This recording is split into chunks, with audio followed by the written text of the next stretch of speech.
Nós não somos uma igreja que vivemos das promessas da Bíblia, nem das leis da Bíblia, nem das profecias da Bíblia. Nós vivemos de toda a Bíblia. Nós não cremos num pedaço, nós não cremos numa parte isolada, nós cremos na Bíblia completa. E vou dizer uma coisa para vocês.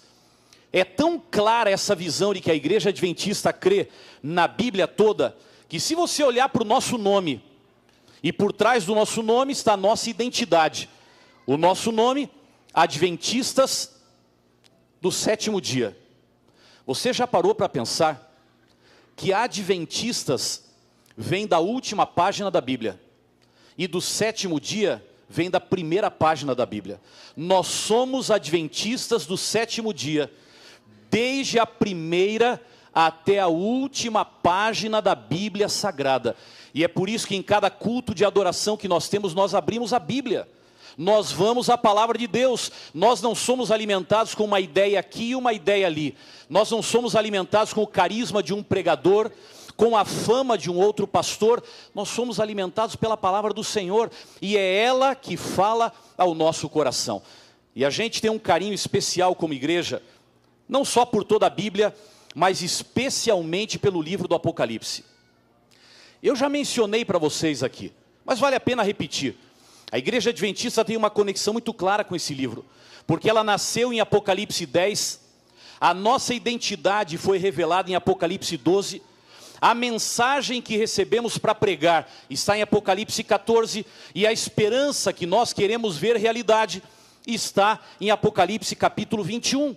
Portanto, há uma relação que nós temos que aprofundar cada vez mais com o livro do Apocalipse. E isso tem me impressionado. A última vez que eu preguei a vocês aqui, eu falei sobre o Apocalipse. E tenho procurado falar sobre o Apocalipse várias outras vezes. Não é o único livro, não é a única mensagem, mas quem sabe nós precisamos resgatar um pouco mais da beleza desse livro da Bíblia. E Ellen White tem vários textos, mas alguns deles me impressionam. Um deles, por exemplo, no livro no livro Testemunhos para Ministros, na página 112, Ellen White diz assim: Daniel, olhem só isso aqui, Daniel e Apocalipse devem merecer atenção como nunca antes na história de nossa obra. Ouçam bem isso. Daniel, e no caso agora eu vou olhar para Apocalipse, Daniel e Apocalipse devem merecer atenção como nunca antes na história de nossa obra. Quantas vezes você tem visto alguém pregar sobre o Apocalipse? O livro é muito complicado, demora muito preparar uma mensagem sobre ele, tem que entender, ler bastante, comparar versos da Bíblia. Então vamos para mensagens mais fáceis. Quantas vezes você tem lido o Apocalipse em casa com a sua família? Vai exigir muita explicação, eu tenho medo de não saber o que dizer, e o Apocalipse vai ficando de lado. Gente, o Apocalipse tem a nossa identidade. O Apocalipse é o livro com a mensagem para esse tempo. E quando a gente fala do Apocalipse, alguns logo têm medo ou se apavoram por causa do conteúdo. E eu digo a você, não há razão para se apavorar, para ter medo ou para ter preconceito do Apocalipse.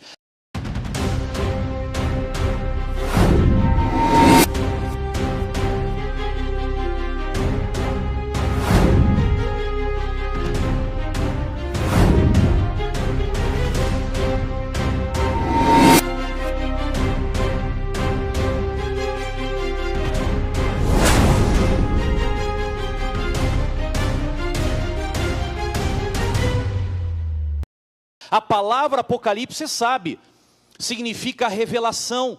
E se você vai para a palavra grega original, ela não apenas significa revelação, ela significa mais. Ela usa uma expressão que poderia ser tratada como tirar o véu. É alguma coisinha que está ali meio obscura, mas que o Apocalipse vai clarear para você. Tirar o véu. E é por isso que Ellen White, ela fala que há uma relação muito grande entre Daniel e Apocalipse, porque Daniel também tira o véu do futuro, da mesma forma que acontece com o livro do Apocalipse. E ela chega a dizer assim no livro Atos dos Apóstolos, 585, Daniel é um complemento do livro do Apocalipse, Portanto, quem estuda um, estuda outro. E os dois são os livros que deveriam abrir os nossos olhos nesse momento da história. Tem gente que se apavora, mas sabe qual deveria ser o sentimento da gente ao abrir a Bíblia no livro do Apocalipse? Sabem qual deveria ser? Alegria. Alegria. Olha o capítulo 1, você tem a Bíblia aberta em Apocalipse. Olha o capítulo 1 e o verso 3. O que está escrito aí na sua Bíblia com respeito àqueles que leem esse livro? O que está escrito aí com respeito àqueles que estudam a profecia que é apresentada nesse livro? A Bíblia diz assim, me ajudem aí, bem-aventurados aqueles que leem e aqueles que ouvem as palavras da profecia e guardam as coisas nela escritas, porque o tempo está próximo. A Bíblia está dizendo o quê? Quem lê o Apocalipse não devia ser medroso, não devia ser preconceituoso, não deveria temer as revelações que estão ali. Quem estuda o Apocalipse deveria ser feliz, bem-aventurado é feliz. E sabem que eu tenho uma alegria especial no Apocalipse, e acho que você também tem. O livro do Apocalipse, dizem quase todos os analistas da Bíblia, o livro do Apocalipse é um livro onde se encontram e se cumprem todos os livros da Bíblia. Já tinha parado para pensar nisso? Repito, o livro do Apocalipse é o livro bíblico onde se encontram e se cumprem todos os livros da Bíblia. Se você parar para dar uma olhada no Apocalipse, o Apocalipse cita 28 dos 39 livros do Antigo Testamento. Portanto, o Antigo Testamento se encontra no Apocalipse. E o Apocalipse nos manda uma mensagem: acabe com esse preconceito de que o Antigo Testamento é apenas fonte histórica. Não, o Antigo Testamento é bíblico, o Antigo Testamento é doutrinário, o Antigo Testamento é normativo, o Antigo Testamento é palavra de Deus. É por isso que o Apocalipse cita 28 dos 39 livros do Antigo Testamento. Se você vai para o Novo Testamento, o Apocalipse é o livro mais representativo de todo o Novo Testamento. Sabe por quê? Porque a figura central do Apocalipse é a revelação de Jesus Cristo. E para quê ou por que razão existe o Novo Testamento? Todo o Novo Testamento é a revelação de Cristo, da sua igreja e da salvação. E se você vai ao Apocalipse, você vai ver a revelação de Cristo, e você vai ver que se repetem várias vezes as palavras ou os conceitos de igreja, cruz, salvação e segunda vinda. Portanto, todo o Novo Testamento se encontra no livro do Apocalipse. Veja, há uma riqueza que tem que fazer a gente ter uma atração maior por esse livro bíblico. Quem foi o autor do Apocalipse? Ele assume a sua identidade, João, o apóstolo, e há uma polêmica muito grande, quem foi esse João? E quase ninguém gasta mais tempo debatendo esse tema.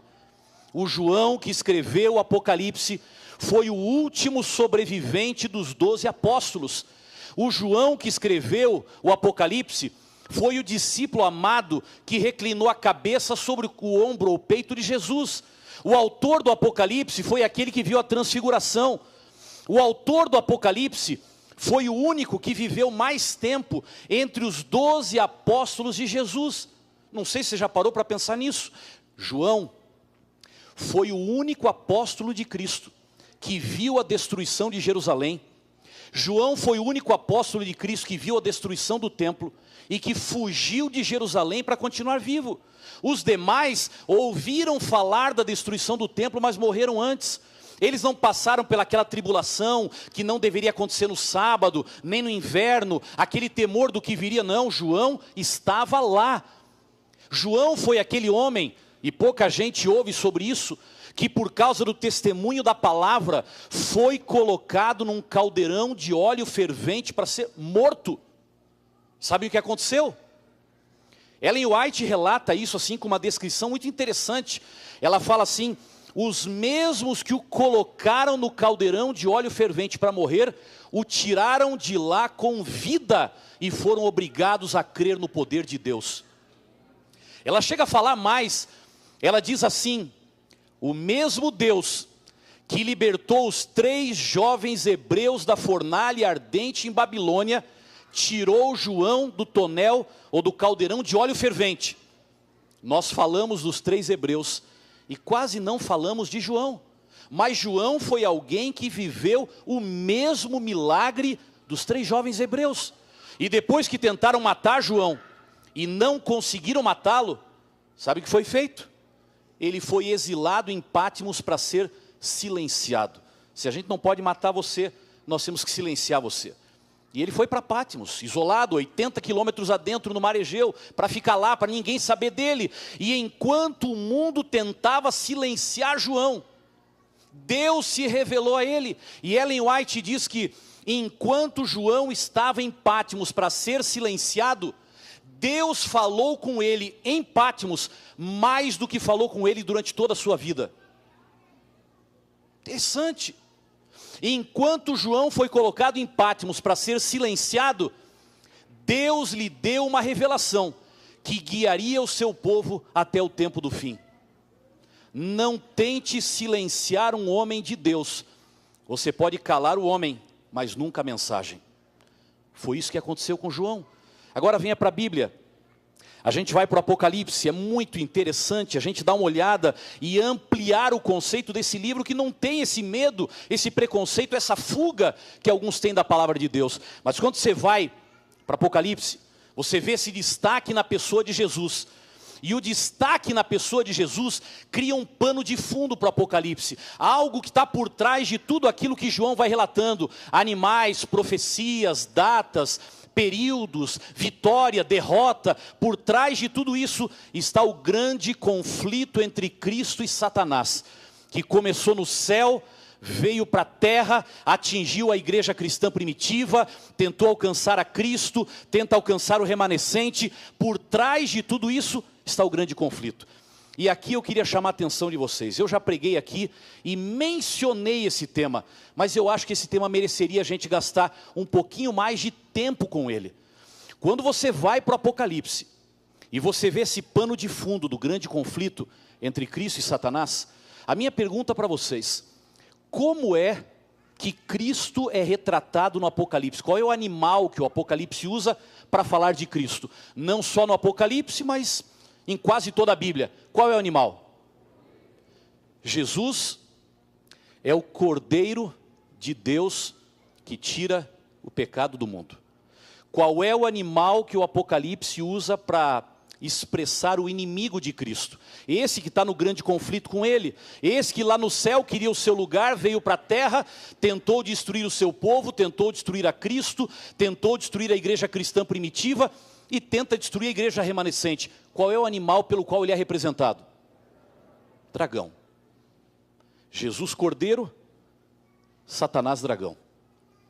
Eu pergunto a vocês, essa não é uma batalha desproporcional? É ou não é? Ponha um cordeiro para lutar com um dragão, quem ganha? Quem ganha? Você está com medo de falar? Eu estou perguntando humanamente falando. Pegue 2 animais, ponha um na frente do outro, cordeiro de um lado, dragão do outro, quem ganha a batalha? Dragão. Ora, o Apocalipse está pintando um quadro para nós de uma batalha desproporcional. Jesus é um animal perdedor e o inimigo é um monstro ganhador. É uma batalha desproporcional. Agora, sabem qual é a minha alegria? É quando eu vou para a Bíblia e descubro que dragão versus cordeiro não é a única batalha desproporcional que tem na Bíblia. Vá lá para a sua Bíblia, eu não vou ler agora, mas você conhece várias dessas histórias. Quando Davi e Golias ficaram frente a frente, era ou não era uma batalha desproporcional? Era. Quando Elias ficou na frente dos profetas de Baal, era ou não era uma batalha desproporcional? Era. Quando Moisés e Arão, os dois juntos, foram enfrentar a Faraó e todo o império egípcio para libertar o povo de Israel, era ou não era uma batalha desproporcional? Era também. Quando Ezequias, e você talvez não conheça muito dessa história, mas quando Ezequias foi enfrentar o exército assírio, que tinha 185 mil soldados, e eles já estavam derrotados, não tinha como ganhar a batalha. Era a batalha de um rei e um pequeno povo contra um exército da maior potência da terra, com 185 mil soldados. E a Bíblia conta a história que em uma noite, um anjo do Senhor matou 185 mil soldados do inimigo. É ou não é uma batalha desproporcional? Claro que é. Quando você olha para a igreja cristã primitiva, eles eram 12, depois viraram 70, depois eles foram lá para o cenáculo, onde o Pentecostes, ou as línguas de fogo desceram sobre eles, no dia de Pentecoste, eles eram 120, sabem qual era o tamanho do Império Romano da época, que era o império que dominava o mundo? Mais de 200 milhões de pessoas, eles eram 120, o mundo 200 milhões, era ou não era uma batalha desproporcional? Claro que era. A Bíblia apresenta muitas batalhas desproporcionais. E vou dizer uma coisa a vocês, não foi só no tempo de Cristo, não foi só no tempo do Apocalipse, não foi só no tempo da igreja cristã primitiva. Hoje nós estamos envolvidos em várias batalhas que são desproporcionais, não tem a mínima condição de enfrentar. Eu separei algumas aqui. Por exemplo, vocês já pararam para ver qual é o nosso tamanho e qual é o tamanho da sociedade que nós temos que ora alcançar, ora enfrentar? Eu penso no Brasil, para não citar outros exemplos. O Brasil tem, segundo o censo e a estimativa para 2018, 208 para 209 milhões de habitantes. Quase 210 milhões. Vocês sabem quantos nós somos no Brasil?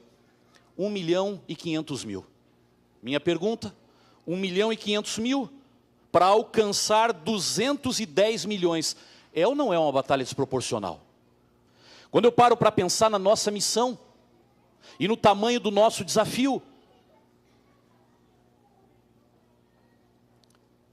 pensa em Brasília, pensa em São Paulo, pense no Rio de Janeiro, pense em Buenos Aires, pense em Nova York. Olhem para o tamanho da igreja, para o tamanho das cidades e para o tamanho da missão que o Senhor nos entregou para alcançar. É ou não é uma batalha desproporcional? Quando eu paro para pensar na nossa cultura social, e quando eu paro para pensar nos nossos princípios, eu chego à conclusão de que essa é outra batalha desproporcional. Fale por aí sobre o sábado, e experimente dizer no seu trabalho que você não vai aceitar uma promoção porque você é fiel ao dia de sábado e não vai transgredir esse dia por razão nenhuma. Você vira um cordeiro na frente de um dragão. Experimente se levantar até dentro de algumas igrejas, ou experimente se levantar aí fora onde você trabalha, onde você estuda, para dizer que você crê no que a Bíblia ensina sobre família e sexualidade. Levante-se para dizer que você crê num casamento entre homem e mulher, até que a morte os separe, como ensina a Bíblia. É briga de dragão contra cordeiro. Parece que você não tem a mínima chance sequer de defender essas ideias. Levante-se na sua universidade para dizer que você crê em Gênesis capítulo 1, não como uma teoria, mas como um relato. Teoria é um fato que foi analisado, estudado e conceitualmente é descrito. Relato é um fato que aconteceu e está descrito. E se você levanta por aí para dizer, eu acredito que Deus criou o mundo em 6 dias, e no 7º criou o sábado, Deus criou o homem do pó da terra, pela sua palavra, o povo vai olhar para você, você está brincando comigo, você está brincando comigo, ninguém mais acredita nisso, só você e a sua igreja, só você e os pastores que controlam a sua mente. Por quê? Porque quando você olha para a cultura da sociedade e para os princípios bíblicos que defendemos, parece uma briga de cordeiro, um dragão. Você não é nada para enfrentar tudo isso. Quando eu paro para olhar a batalha entre a mídia e a religião, minha percepção às vezes é que a mídia vem contra a religião como um rolo compressor. A mídia vai popularizando valores que ninguém consegue enfrentar. Quando eles começam a dizer, a partir de agora é assim, você grita, fala, prega, anuncia, mas parece que a sua voz vira nada diante do rolo compressor da mídia que traz os seus valores. A minha percepção é uma luta de cordeiro contra dragão. Você é um cordeirinho pequenininho tentando enfrentar aquele monstro e não consegue. É uma luta aparentemente impossível, desproporcional. Olhando para dentro da igreja hoje, eu fico pensando, quando eu olho para redes sociais e culto de adoração, não parece uma briga de cordeiro contra dragão? Pense na quantidade de pessoas que durante um culto baixa para olhar o seu celular. Não é para uma chamada de emergência, é para ver se no Facebook alguém comentou alguma coisa, para ver se lá no Instagram já postaram alguma outra foto, se lá no WhatsApp alguém mandou um recado que vale a pena dar uma lida agora, podia ser lido depois, mas eu estou aqui, a mensagem não está me interessando muito, ou a minha curiosidade é muito grande, e eu vou baixar para dar uma olhada, afinal a minha Bíblia está no celular, o meu WhatsApp está no celular, o meu Instagram está no celular, o meu Twitter está no celular, o meu YouTube está no celular, e aí vai, Facebook está tudo no celular, portanto a minha relação é tão forte com ele, que se o pregador não fizer malabarismos aqui na frente, o auditório não olha para ele, e simplesmente baixa a cabeça, pega o seu equipamento para dar uma olhadinha. E sabe o que? Na hora da olhadinha, o pregador pode ter dito a frase que tocaria o seu coração. E o seu coração não estava ligado na mensagem. Mas eu paro para pensar, às vezes tem saída para isso. O celular está na mão de todo mundo, o tablet está na mão de todo mundo, o smartphone está na mão de todo mundo. Tem como você baixar um decreto para as pessoas não olharem para o celular? Não tem.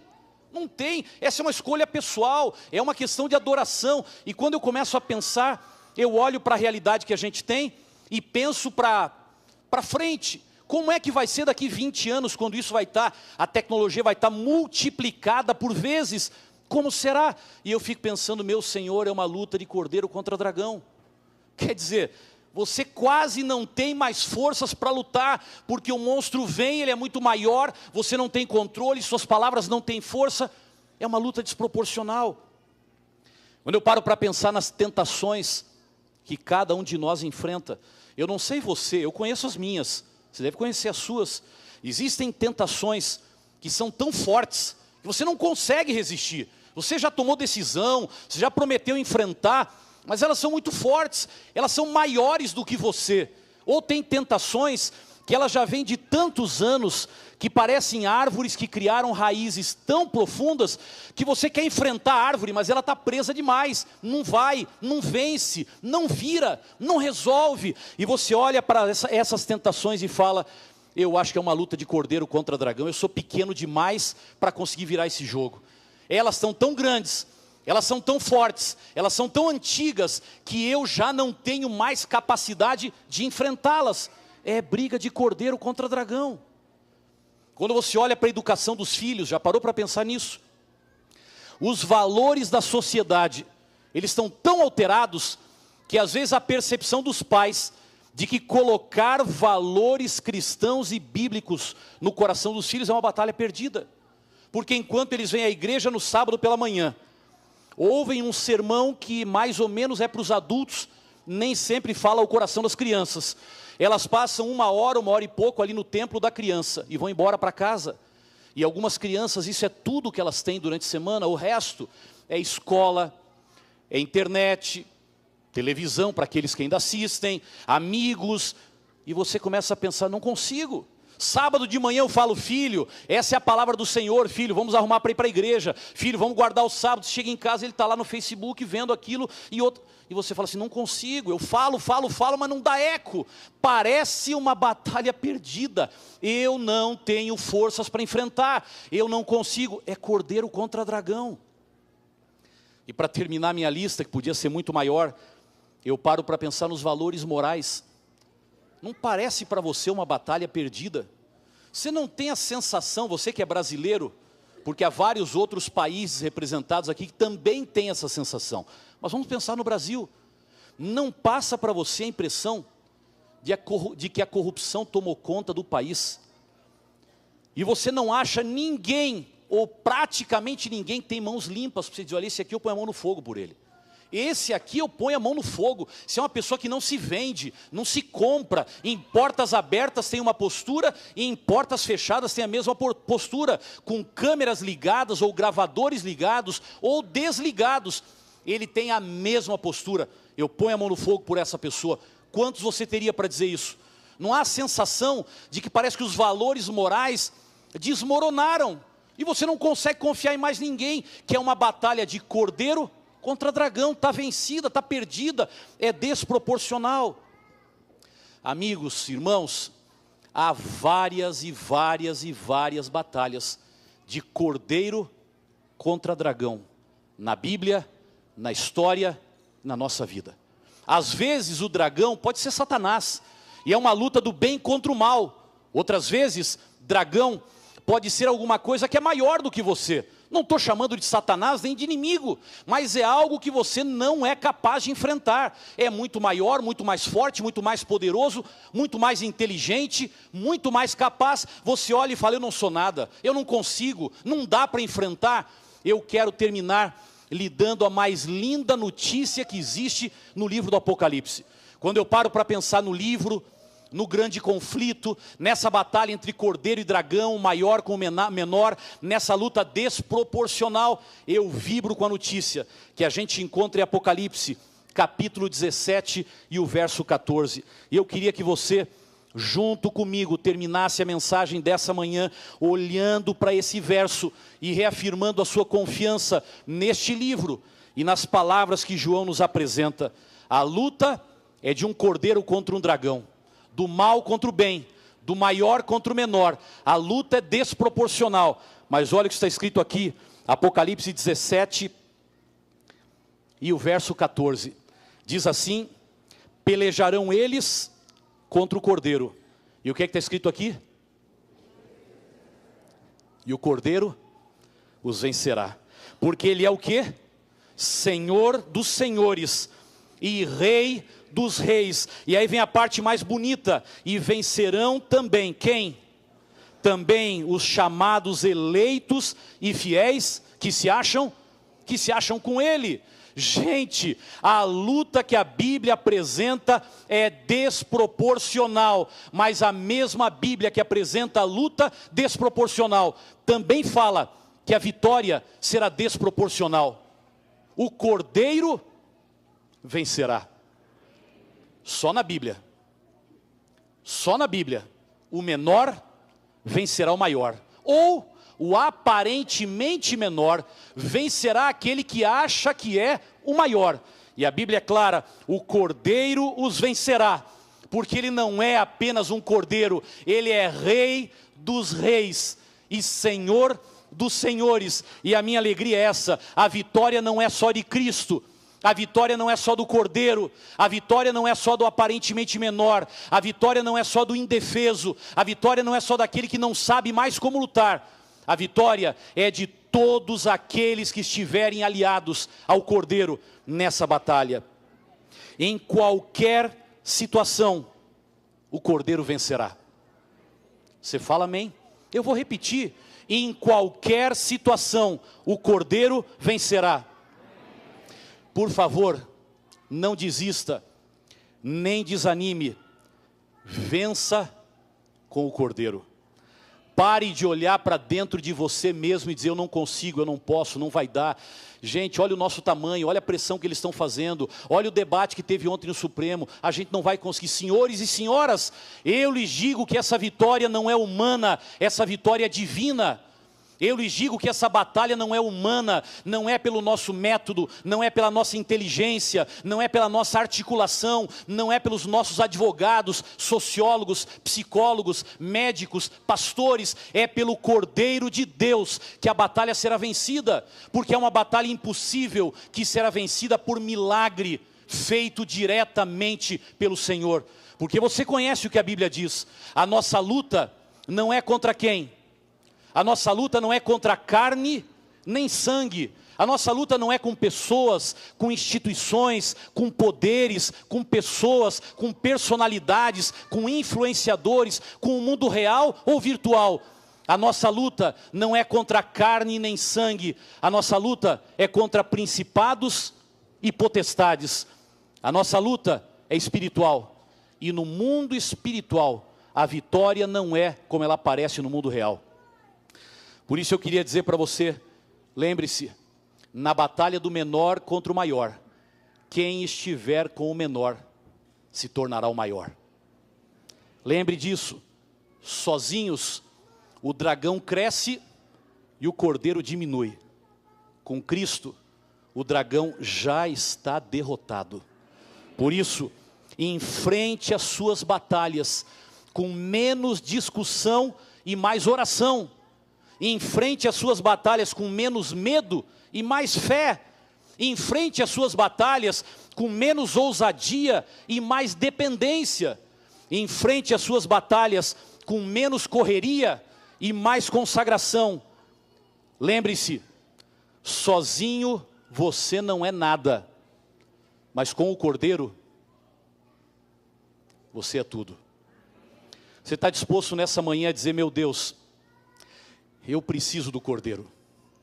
Eu estou envolvido agora numa batalha que é maior do que eu. Eu não consigo. Eu já tentei. É uma batalha minha pessoal, eu estou tentando, eu não consigo. É uma batalha da minha família que Deus sabe, mas a batalha está grande demais, não tem como lutar.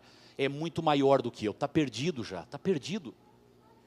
Ou quem sabe, o seu pavor quando olha para a sociedade e fala, como é que as profecias vão se cumprir? O quadro está virando, eles estão ficando muito fortes, nós estamos ficando muito débeis. Por mais que a gente cresça, inaugure igrejas novas, e vai para Novo Tempo, e põe redes sociais, nós somos isso aqui, ó. Eu tive o privilégio de estudar inglês por algum tempo, logo que fui eleito para a função que eu ocupo na Inglaterra, num colégio nosso lá, e um dia tendo uma aula com uma professora que era de uma outra denominação. Ela era teóloga de outra denominação e contrataram para me dar aula porque era uma teóloga, então a gente podia falar de algum tema afim. E um dia ela me olhou e disse assim, me fale um pouco da sua igreja. Ela estava dentro de um colégio da nossa igreja, não precisava falar nada para ela. Mas acho que ela queria me provocar para falar um pouquinho, fale um pouco da sua igreja. E eu comecei a falar quantos lugares nós estamos, o tamanho da igreja, algumas das crenças que tínhamos. Eu falei com meu ânimo, eu falei acreditando neste povo do qual eu faço parte. Eu falei acreditando no movimento remanescente, com o inglês que eu tinha para falar. Aí ela me olhou e disse assim, acorda meu filho, vocês não são nada do que você pensa. Aqui no nosso país, ela falou, vocês são isso aqui. Vocês não têm influência nenhuma aqui. Eu mesmo só conheço vocês porque eu vim aqui para dar aula para vocês, eu nem sabia que vocês existem.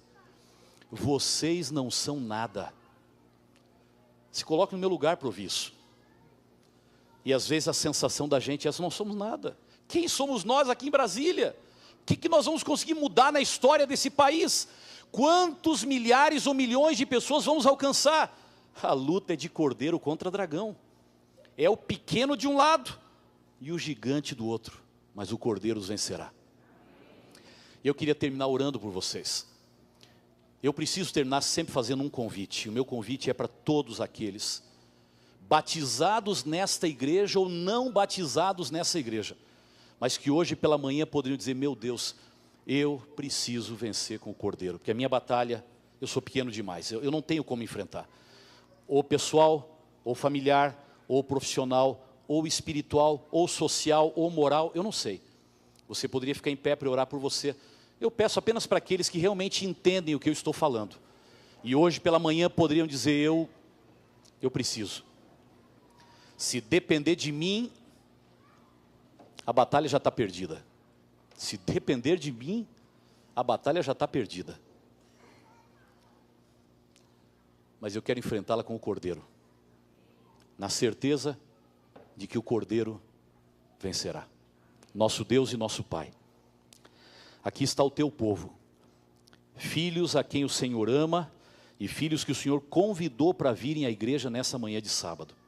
Filhos que andam com o Senhor no sábado e permanecem com o Senhor durante toda a semana, porque a vida de cada um pertence ao Senhor.